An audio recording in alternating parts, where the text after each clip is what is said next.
ছাড়া অঙ্ক করলে অঙ্ক ভুল হয় না কোনো দিন, আর অঙ্কে স্কোর করা অনেক সহজ হয়। এই অঙ্কগুলো পড়তে যতটুকু টাইম, তারপর নিমেষেই হয়ে যাবে পেন পেপার ছাড়া। কোন সংখ্যার 30% হলো 180? তাহলে কোন সংখ্যার 30% হলো 180? এটা যদি বের করতে হয় আমরা করব কীভাবে পেন পেপার ছাড়া? আমরা শুধুমাত্র এই যে পার্সেন্টেজ আছে, মানে যে 30% ওইটাকে দিয়ে এই 180কে ভাগ করব।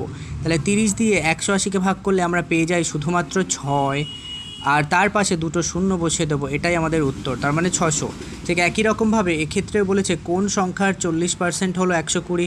এক্ষেত্রেও আমরা একই জিনিস করব, 40 দিয়ে 120কে ভাগ করলে আমরা উত্তর হিসেবে পাবো 3কে, আর পাশে দুটো শূন্য বসিয়ে দেবো, হয়ে যাবে 300, এটাই আমাদের উত্তর। আর এইটাকে 45% হলো 90, এই 90কে 45 দিয়ে ভাগ করে আমি পাবো 2, আর পাশে দুটো শূন্য বসাবো, হয়ে যাবে 200। এই ধরনের কন্টেন্ট নিয়মিত আপলোড করা হয় এই চ্যানেল থেকে। চ্যানেলটি সাবস্ক্রাইব করে সঙ্গে থাকুন এবং চ্যানেল পেজটি ভিজিট করুন।